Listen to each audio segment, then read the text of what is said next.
Well, good morning once again. If you go outside late at night, perhaps on a very clear evening, and you go out in the open and look up into the night sky, what do you see there?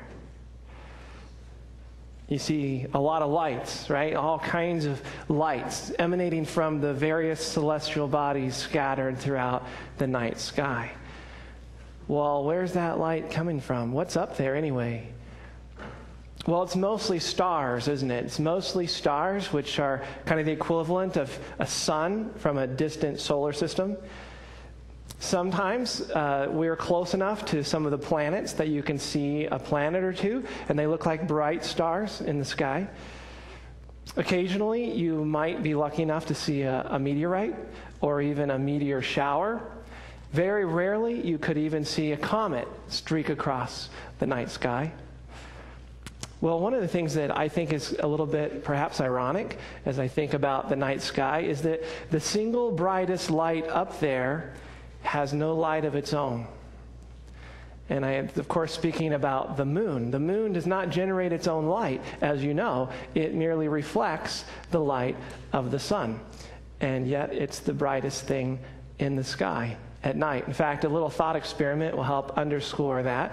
If you could just take the moon out of the sky for a moment, leave everything else, all the stars, the planets, all of it, even on the clearest of nights, how bright would the sky be without the moon? Be a pretty dark night, wouldn't it? Because even if you added up all the light from every other source in the sky together, it doesn't combine to even compare closely to the light of the moon alone. Now reverse that, put the moon back up in the sky, take everything else away.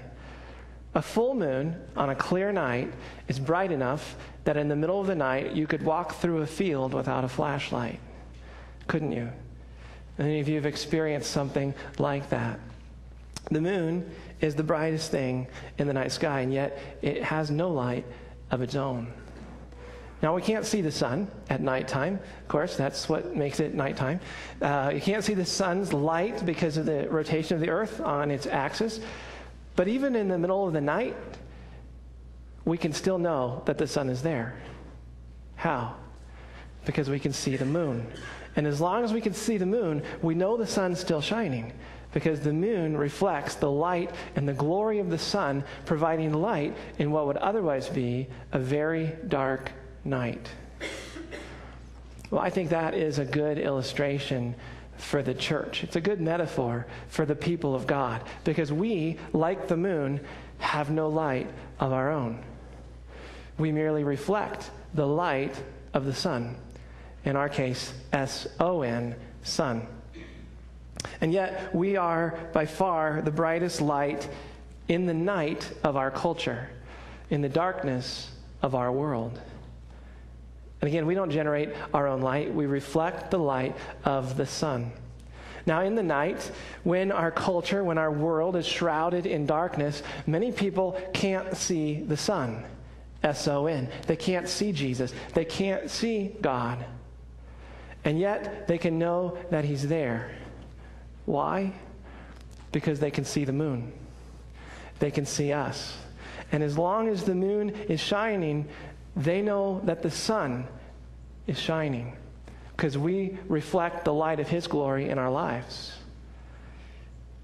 And so we reflect the light and the glory of the Son of God, providing light in what would otherwise be a very dark world.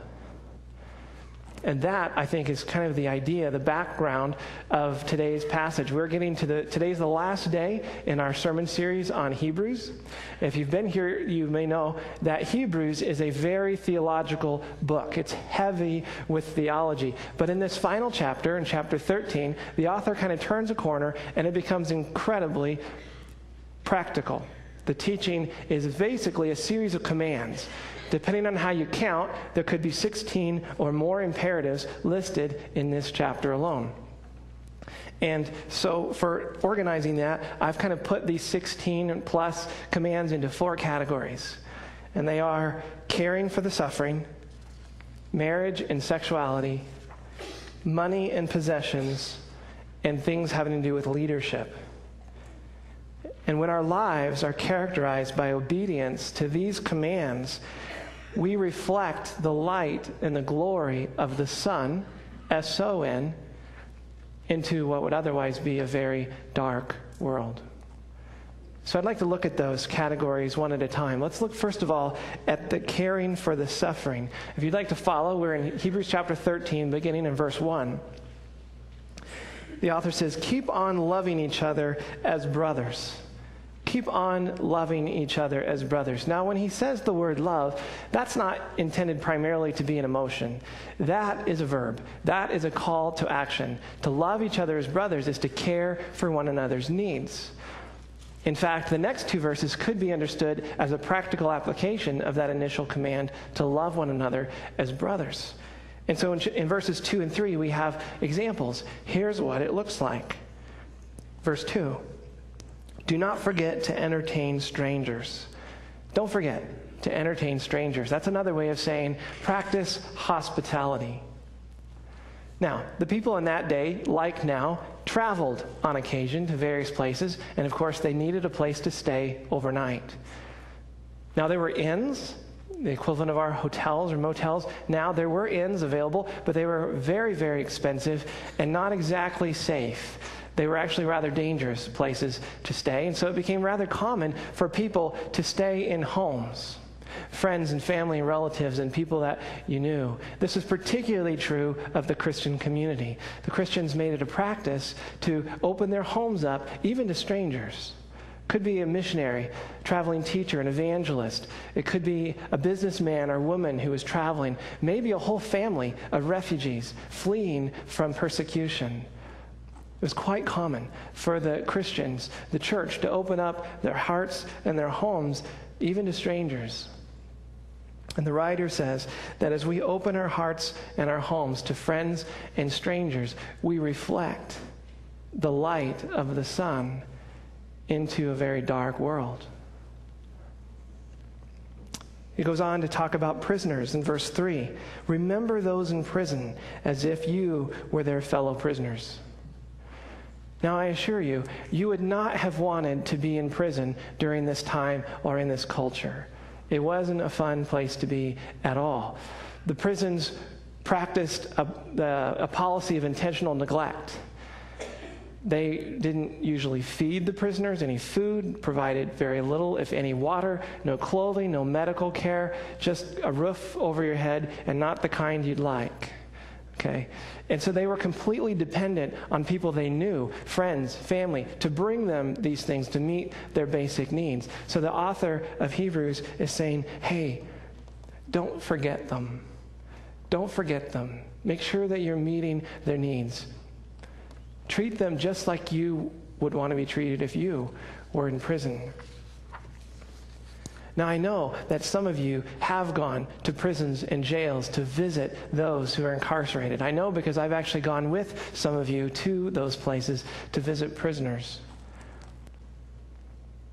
And when we reach out to prisoners to love them without condition, we reflect the light of the sun into an otherwise very dark world. He goes on in verse 3 to talk about those who are mistreated. Remember those who are mistreated as if you yourselves were suffering. And this harkens back to Paul's admonition in 1 Corinthians 12 when he says, if one part suffers, every part suffers with it. Now, I'm sure you've had this experience. You're walking in your house at night and you're going to save time by not turning on the light, and you stub your toe really hard, and now pain is shooting through your foot and your lower leg, and your hand does not say, oh well, too bad, glad it's not me.